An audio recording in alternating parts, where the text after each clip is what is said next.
शुरू हो चुका है। 2 चरणों की वोटिंग हो चुकी है, तो वहीं तीसरे चरण की वोटिंग 7 मई को है।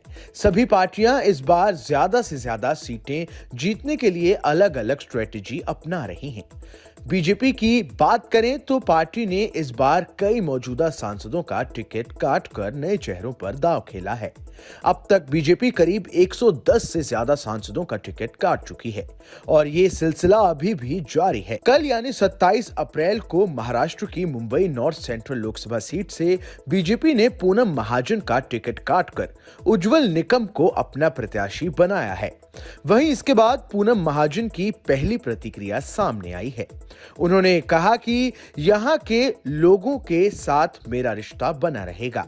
उन्होंने सांसद के तौर पर सेवा का मौका देने के लिए बीजेपी और पीएम नरेंद्र मोदी का शुक्रिया अदा किया है। बीजेपी नेता और सांसद पूनम महाजन ने सोशल मीडिया प्लेटफॉर्म एक्स पर प्रतिक्रिया देते हुए लिखा, 10 वर्षों तक एक सांसद के रूप में मुंबई उत्तर मध्य लोकसभा क्षेत्र की सेवा का मौका देने के लिए बीजेपी और प्रधानमंत्री नरेंद्र मोदी जी का धन्यवाद। बीजेपी नेता और मुंबई नॉर्थ सेंट्रल से मौजूदा सांसद पूनम महाजन आगे लिखती हैं कि मुझे एक सांसद ही नहीं बल्कि एक बेटी की तरह भी स्नेह देने के लिए मैं क्षेत्र की परिवार समान जनता की सदैव ऋणी रहूंगी और यही आशा करूंगी कि ये रिश्ता हमेशा बना रहेगा। मेरे आदर्श मेरे पिता स्वर्गीय प्रमोद महाजन जी ने मुझे राष्ट्र प्रथम फिर हम का जो मार्ग दिखाया, मैं ईश्वर से यही प्रार्थना करती हूं कि आजीवन उसी मार्ग पर चल सकूं। मेरे जीवन का प्रत्येक क्षण सदैव इस देश की सेवा को समर्पित रहेगा। जय हिंद, जय महाराष्ट्र।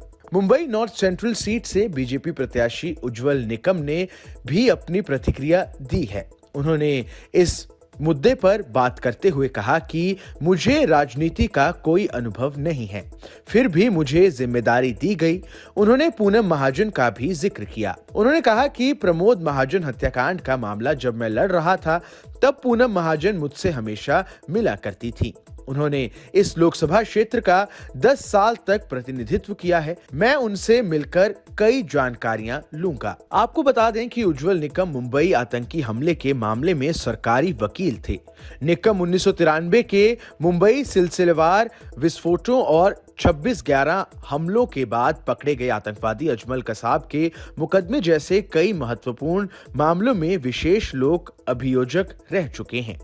लेकिन आपको क्या लगता है, आखिर इस बार बीजेपी की मौजूदा सांसदों का टिकट काटकर नए चेहरों पर दांव खेलने की स्ट्रेटजी आखिर कितनी कारगर साबित होगी? हमें कमेंट कर जरूर बताएं। देश दुनिया की तमाम बड़ी खबरों के लिए देखते रहें न्यूज़ नेशन का